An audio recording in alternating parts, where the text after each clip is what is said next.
Donc, sixième rencontre de la communauté consacrée à la gamification. L'inventeur du terme, celui qui a remis à la mode ce concept, parce que on peut certainement trouver des exemples de gamification très loin dans l'histoire des comportements éducatifs, bien avant Verbard, et j'emploie pas le mot éducatif par hasard. C'est évident que des jeux dans l'éducation, des pédagogues en ont utilisé depuis des éternités. Souvent, on confond l'idée de gamifier quelque chose avec le fait de mettre des objectifs, des objectifs qui permettent d'attribuer enfin, qui sont mesurés par des points, qui permettent de donner des badges et d'avoir un classement. Et donc, un peu comme le disait Robin, de mettre sous tension, mais dans un domaine positif, dans une sorte de stress positif, le joueur. Et l'apport, à mon avis, le plus intéressant de Verbard, on verra le framework, le cadre qu'il propose et qui est effectivement un cadre intéressant. L'un des apports, c'est de dire ouais, c'est très bien, mais pour autant, ça fait pas du tout le fameux PBL, Points, Badges and Leaderboard. Vous trouverez souvent cet acronyme pas explicité, y compris dans des documents francophones. Ça fait pas une gamification réussie. Une gamification réussie, c'est un peu plus que ça. C'est pour Verbach et Hunter, dont le bouquin s'appelle For the Win. C'est vraiment 3 critères. Et avant de lancer un jeu, je crois avec eux qu'il faut regarder que le jeu, je mets des guillemets autour de jeu, répond à ces 3 critères pour sa cible de jeu. L'autonomie du joueur, le développement progressif des compétences du joueur, et j'ai un peu de mal, honnêtement, avec la traduction française, la connexion ou l'interrelation comme traduction du mot connectedness, être en connexion avec les autres joueurs. L'autonomie, ça veut dire quoi? Ça veut dire que le joueur n'est pas forcé de faire une action après l'autre suivant un cheminement unique. Le joueur, devant son jeu d'échecs, il a un nombre colossal de possibilités à chaque coup, sauf quand il approche du mat. Mais ça, c'est un autre point de vue.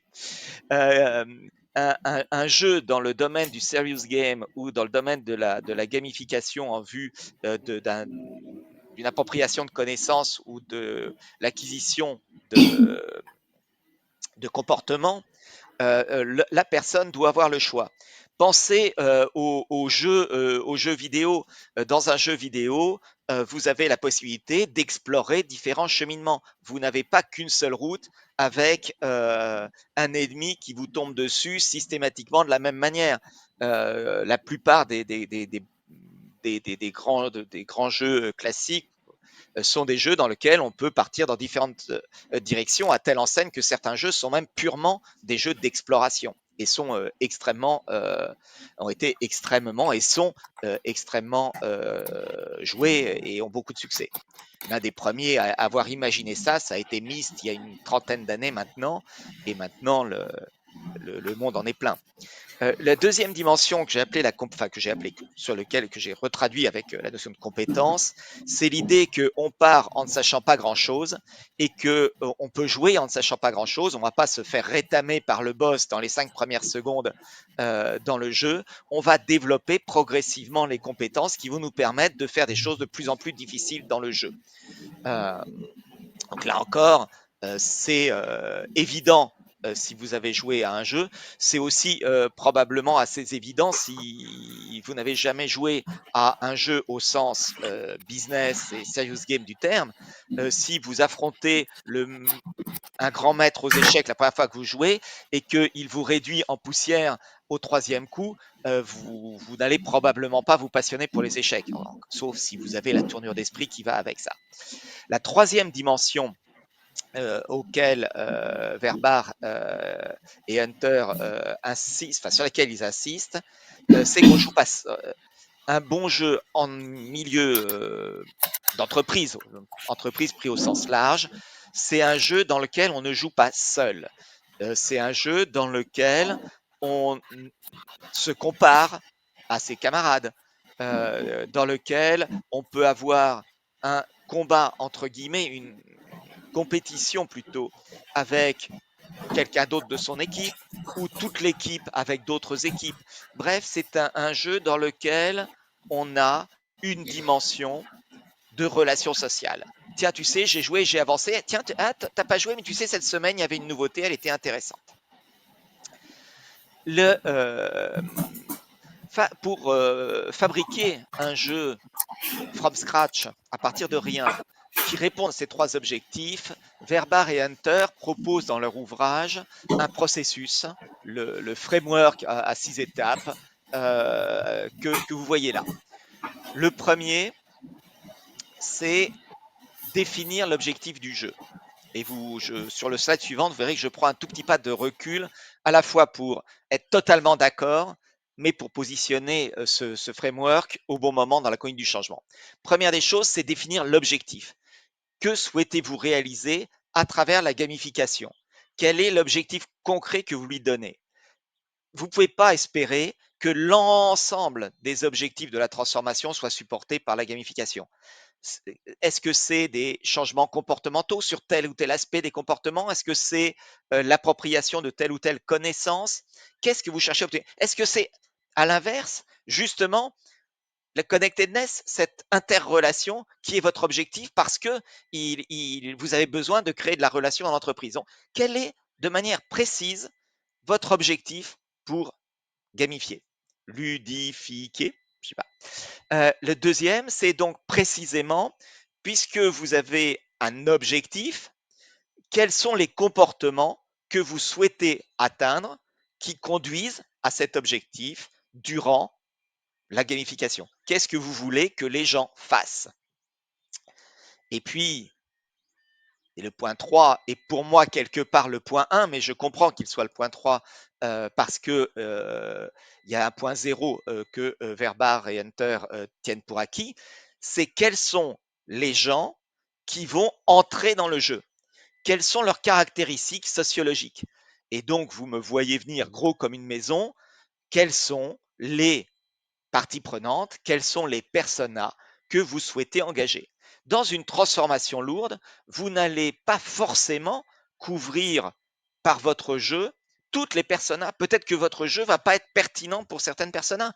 C'est pas grave du tout, à condition que vous fassiez ça de manière consciente, que vous ayez clairement, voilà, mon jeu, il va viser telle personne pour obtenir tel objectif de manière assez précise par persona et par groupe de personas si je veux engager une dimension équipe contre équipe.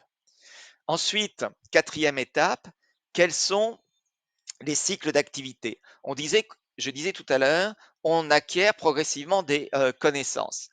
Quelle rétroaction ai-je par rapport à cette acquisition de connaissances? Dans les jeux vidéo, cette boucle de rétroaction, elle s'appelle pas une boucle de rétroaction, mais elle s'appelle par exemple le boss du niveau, ou elle s'appelle le trophée qu'on va aller acquérir. Dans un serious game, dans une gamification, ça va peut-être être un badge associé à des compétences. Ça va peut-être être une forme de reconnaissance, une certification. Tous les combien? Est-ce qu'on a simplement une reconnaissance à la fin du jeu ou est-ce que on se donne pour un jeu d'une certaine durée vue du joueur, mais aussi une certaine durée dans laquelle on réintroduit plus de complexité, plus de comportement, plus de connaissances, quelle est la périodicité à laquelle on salue le progrès de la personne en lui donnant l'occasion de passer une évaluation, de rencontrer un boss, etc. Et puis, une fois que vous avez ces 4 points-là, vous vous posez la question, mais au fait, une fois que j'ai fait tout ça, est-ce que ça va faire sourire quelqu'un? Est-ce que ça va motiver quelqu'un? Ou est-ce que c'est chiant comme la pluie? Est-ce que j'ai absolument pas d'outils qui me permettent de faire ça avec une expérience utilisateur sympathique? Par exemple, est-ce que Moi, conducteur du changement, je trouve ça vachement attirant, vachement critique pour notre succès, mais somme toute, bah, je suis le seul. Et si la question honnêtement posée vous conduit à vous dire, bah, mon bonhomme, t'es le seul à trouver ça drôle, arrête là parce que tu vas embêter tout le monde et dépenser de l'argent pour rien. Et puis après, bah, une fois que vous avez répondu oui, que vous avez fait tout ce travail préalable, il n'y a plus qu'à développer et déployer, ce qui veut dire probablement des actions techniques sur le développement et des actions de communication en utilisant tous les leviers de la communication, les ambassadeurs du changement si vous en avez, les sites, les la gestion de messages, la communauté, tout ce que vous avez pour faire de du déploiement de l'application un succès. Euh, j'ai repris et corrigé quelques éléments de cette traduction parce que j'ai pas voulu refaire moi-même la traduction du bouquin de Verbar que je vous engage à lire hein, en anglais ou en français, il est traduit. Vous aviez ce petit résumé, je vous ai mis le lien. Il y a quelques éléments qui sont liés aux objectifs propres de Business for Analyst qui fait qu'ils ont Business of qu'il y a quelques éléments qui sont propres à leur perspective, qui ne sont pas assez généraux. Donc j'ai regénéralisé, je suis revenu plus près du texte initial de Verbar et Hunter. Voilà ce que disent Verbar et Hunter, et vous voyez bien que ça positionne la gamification dans le panier des actions, parce que vous ne pouvez mener les 6 étapes qu'on vient de voir que si vous avez bien identifié les parties prenantes, que si vous avez bien identifié les impacts sur les parties prenantes pour choisir ce que vous voulez changer chez eux et que vous savez poser tout ça dans un cadre de vision qui doit être l'ambiance en quelque sorte du jeu, la direction dans laquelle le jeu s'inscrit. Et ça serait quand même vraiment beaucoup mieux si toutes les évaluations du progrès du joueur étaient cohérents avec les indicateurs que vous avez identifiés lorsque vous avez créé la vision de la transformation.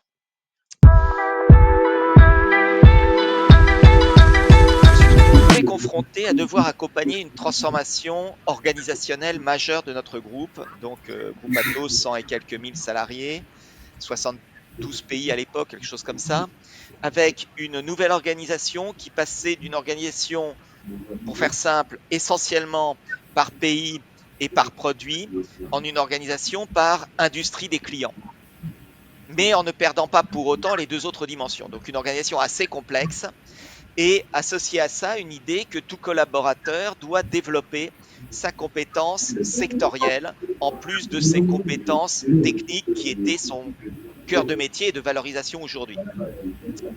Et donc, j'avais rien, j'avais pas vraiment d'outils sur le marché qui me paraissaient pouvoir aller, et mon boulot a commencé par devoir expliquer au comité stratégique, donnez-moi quelques ressources pour gamifier, parce qu'une gamification serait peut-être une bonne idée. Et donc, j'ai développé deux niveaux d'argumentaire basés sur les critères de Verbar et Hunter, en essayant de répondre à deux questions. La première, c'est est-ce que la gamification peut fonctionner, et est-ce que j'ai des idées qui permettraient de coller aux trois fondements de la gamification. Alors, est-ce que la gamification peut coller?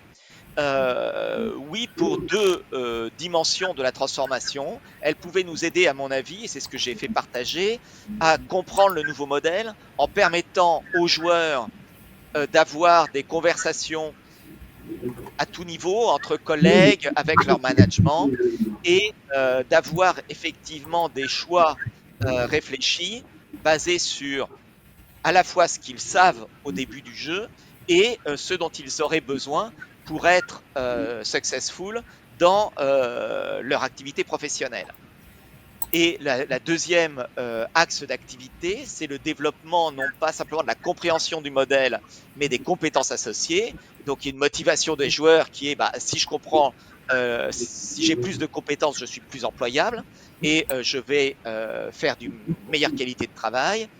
Et donc, les choix associés à ça, c'est les thèmes de formation, le type de formation, le cadencement, est-ce que je vais jusqu'à la certification, etc. Les éléments d'environnement importants, c'est de créer un- une extension de notre environnement d'apprentissage, ce qu'on appelle généralement le Learning Management System, ce qui permet à l'apprenant de s'inscrire et à l'entreprise de suivre les formations et les résultats aux formations.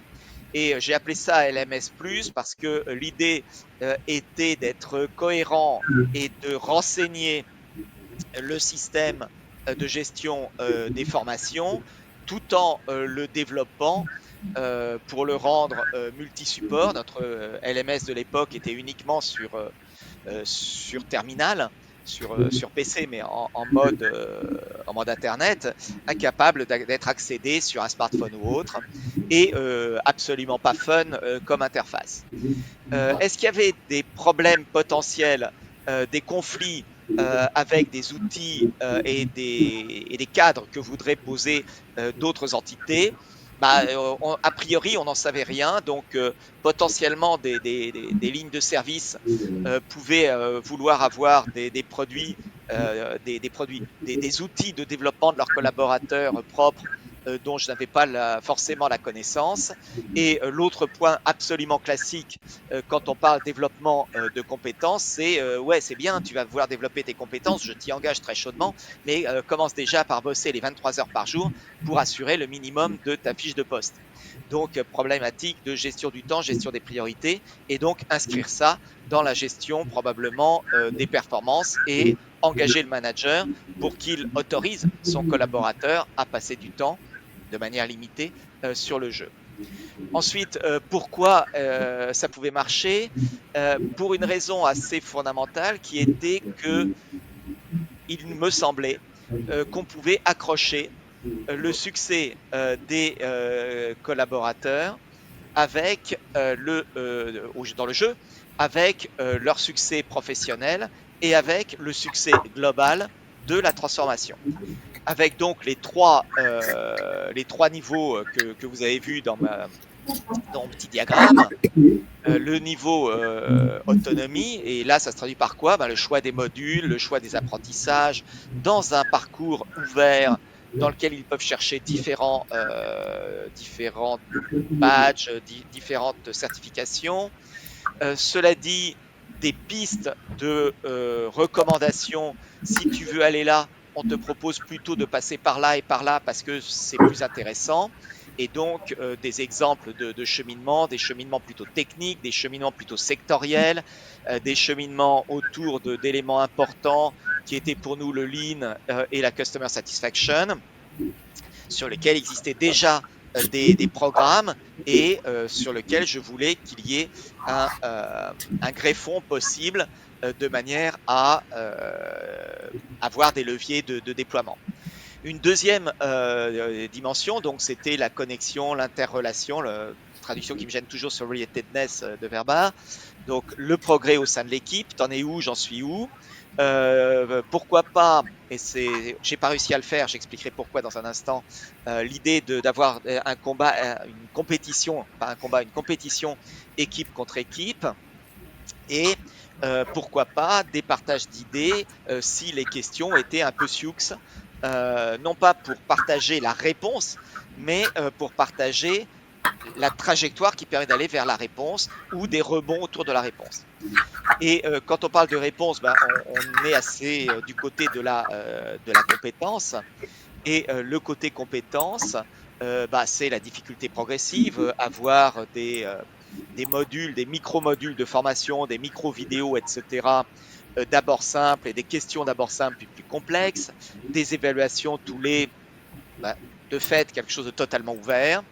Et pourquoi pas, puisque nous avions des objectifs et nous communiquions beaucoup là-dessus, la notion de certification des collaborateurs, aller jusqu'à un niveau où le super boss correspond à une certification dans une compétence sectorielle ou technique. Voilà en gros ce qui me semblait possible. Donc l'idée que ça puisse se charger et être utilisé sur n'importe quel support, PC, Mac, téléphone, etc. avec des notifications en mode push du genre: «Hey, t'as vu, il y a une nouvelle question qui peut te rapporter des points et il y a une nouvelle vidéo, tiens, t'en es là, tu sais que quelqu'un est en train de te rattraper». Bref, du mode push notification qui permettait de motiver, plus la capacité à mettre soi-même, tiens, au fait, tu avais dit que tu passais un quart d'heure par semaine tous les vendredis. On est vendredi, il est 13h, tu t'as pas joué. Hey, est-ce que tu as l'occasion de le faire? Est-ce que tu as le temps de le faire?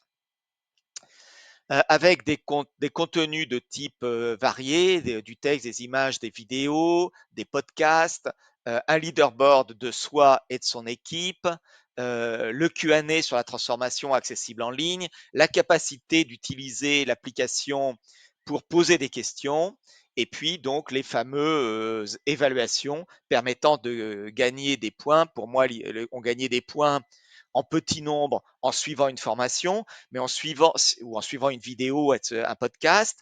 Mais si on répondait à des questions sur le podcast, on avait quelques points en plus. Et si on allait sur des questions plus compliquées, on avait encore plus de points en plus.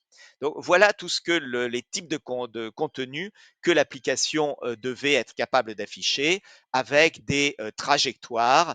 Non pas univoque ici, mais une trajectoire recommandée, mais la capacité à se débrancher à différents moments avec des dashboards, des tableaux de bord pour l'employé, accessible sur son smartphone ou sur son PC, avec où il en est, avec les propositions pour qu'il ait des choix, toujours cette notion d'autonomie, et puis le même pour son manager qui voit les résultats de son équipe, des membres de son équipe pour les aider, pour qu'il joue son rôle de manager, leader, qui coach, qui accompagne, qui développe, et qui joue aussi le rôle de capitaine d'équipe, comme dans un sport collectif, pour que son équipe brille et fasse mieux que les autres équipes.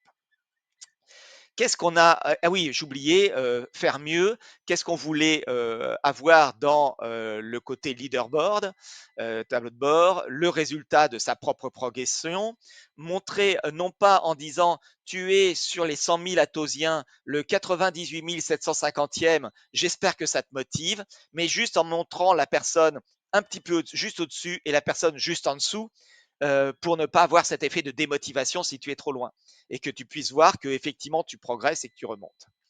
Une notion de points par équipe. Pourquoi pas, j'étais très ambitieux, une notion de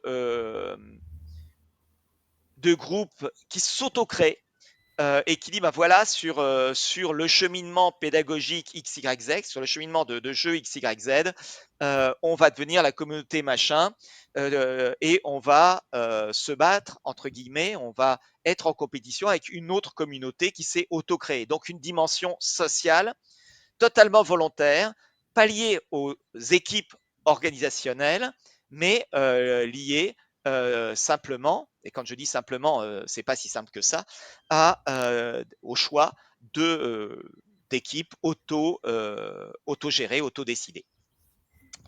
In fine, qu'est-ce qu'on a eu à la sortie? On a eu à la sortie quelque chose qui fonctionnait. Là, vous voyez des copies d'écran sur PC, mais vous aviez exactement le même genre d'ergonomie adapté à des téléphones. Vous choisissiez d'entrer soit dans un cycle de formation, soit dans un challenge. Et dans le challenge, toutes les semaines, nous introduisions 2 questions supplémentaires du genre nous avons un travail sur le carbone neutral, blablabla, blablabla, peu importe l'histoire. Et vous pouvez choisir la valeur qu'il vous semble être celle, combien de carbone on a gagné, Dieu sait quoi.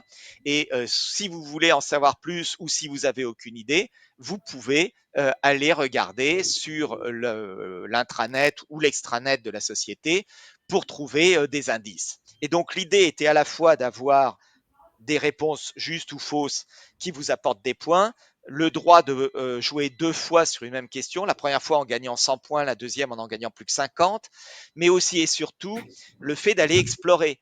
Quand vous cliquiez sur le lien que vous voyez là, athos365.gna, vous ne tombiez pas sur la réponse, vous tombiez sur un article assez fourni expliquant le projet, qu'est-ce qu'il apportait, comment il fonctionnait, etc. Donc, un outil de développement. Et vous voyez, en termes de leaderboard, un truc qui vous disait, bah voilà, le tout premier, il a X centaines de points ou milliers de points. Vous, vous avez tant de points et la personne juste avant vous, juste après vous, en attend. Donc, et honnêtement, on s'était posé la question, on a laissé le premier, mais on a testé la variante dans laquelle on n'affichait pas le premier, on affichait, comme je vous le disais, que la personne juste devant, juste derrière. Et sur le cycle plutôt formation, donc Spring into Action, qui était une gamification pure, mais de cycles de formation, vous aviez des cycles par industrie. Vous voyez là telco, vous devinez manuf, et sur tel cycle, vous aviez une série de formations, de vidéos, de questionnaires à choix multiples, etc., avec un autre cycle de points et de badges que la partie purement gamifiée du challenge, sachant que la gamification des cycles de formation n'avait pas d'enjeu autre que le positionnement de la personne. Le challenge, lui, était récompensé par une tablette, en gros par continent et par grande industrie, sachant qu'on avait 6 grandes industries. Donc voilà l'expérience qu'on a menée. Qu'est-ce que j'en retiens? J'en retiens que c'est très facile d'avoir de bonnes idées au démarrage, que c'est très compliqué à implémenter et à développer. Un jeu qui a toutes les... On n'a pas réussi, soyons très clairs. Je n'ai pas eu les budgets suffisants pour développer un jeu qui avait toutes les fonctionnalités que je voulais, que je vous ai décrit là. In fine, vous ne voyez que les fonctionnalités qui sont ici. On n'a jamais pu créer ce que vous aviez vu dans l'écran précédent avec sa richesse, notamment pour le manager. On n'a jamais pu créer d'équipe ad hoc. Ça posait techniquement, c'était vraiment compliqué. Donc, ça a marché. Ça a marché pas mal du tout puisque on a eu plusieurs milliers, ça c'était un très vieil écran, sur les 100 000 personnes, on en a eu entre 10 et 20 000 qui se sont engagés dans ces petits cursus de formation. Donc quelque chose qu'on aurait probablement difficilement eu sans avoir à pousser et être dans ce que on évoquait avec Robin, quelque chose de plus directif et de moins gamifié en quelque sorte. Quels autres éléments de feedback de ma part? Il faut de l'argent pour le faire. Moi, j'ai réussi tout juste à avoir un développeur à temps partiel en perruque. Ça a permis ce que vous voyez, mais honnêtement, la qualité de l'expérience utilisateur n'était pas suffisante. Dernier point extrêmement important qui nous a, aux développeurs et à moi, consommé énormément d'énergie, c'est tout ce qui est à la fois traçabilité, c'est-à-dire qu'à partir du moment où vous donnez des points, il faut être sûr que vous donnez le bon nombre de points et qu'il n'y a pas de... Enfin, les gens sont accrochés à leur succès. Et si d'un autre côté, vous donnez des points mais que vous restez dans un environnement confidentiel, il faut être absolument sûr que rien, à aucun moment de la traçabilité, justement, ne permet de remonter à la personne si ce n'est pour lui donner son badge. Donc, on a réussi à faire ça, mais techniquement, là, pour le coup, on a été assez subtil. Pour qu'une gamification sociale et utilisant les équipes marche, vous avez des préconditions sur la gestion des données, de rattachement des employés à leurs équipes et d'outils sociaux assez complexes. Et on avait beau avoir des outils assez sophistiqués à l'époque où j'ai monté ça, il y a maintenant quelques années, c'était encore pas tout à fait suffisant. Voilà tout ce que j'avais envie de partager avant de répondre à vos questions. Et complètement à l'inverse de ce travail où j'ai vraiment spécifié à partir de rien, monter à partir de rien et à moitié réussi un jeu, Mariam va vous présenter en 2 mots exactement l'inverse, c'est-à-dire un jeu qui est vraiment complètement structuré, très industriel, très beau, pour supporter quelque chose de parfaitement prédéfini, qui est une offre, si j'ai bien compris, qui est une offre commerciale. Et donc, Mariam, je t'invite à te démuter et je vais, moi, si j'y arrive, me muter. Voilà. Est-ce qu'on pourra après, Jean, te poser des questions sur la mise en place Je vous de ton propose de jeu? poser des questions sur les deux jeux à la fois, parce que ça Ok. permettra peut-être d'avoir des effets de comparaison. Tout à fait, Mariam. Ok. Alors moi, du coup, en fait, j'ai pas un, mais deux jeux à présenter. Du coup, moi, je travaille dans un cabinet de conseil qui accompagne les déménagements et les raménagements des sites d'entreprise, donc plutôt du conseil en immobilier avec toute une partie un peu accompagnement au changement sur les modes de travail et les espaces de travail.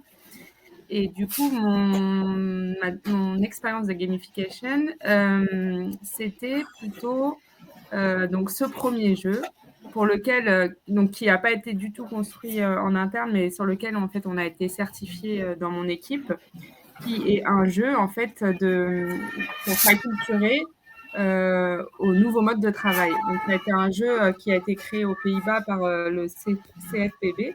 Donc là, vous avez toutes les informations sur la slide. Vous voyez, en fait, c'est un jeu qui a été imaginé avec un plateau.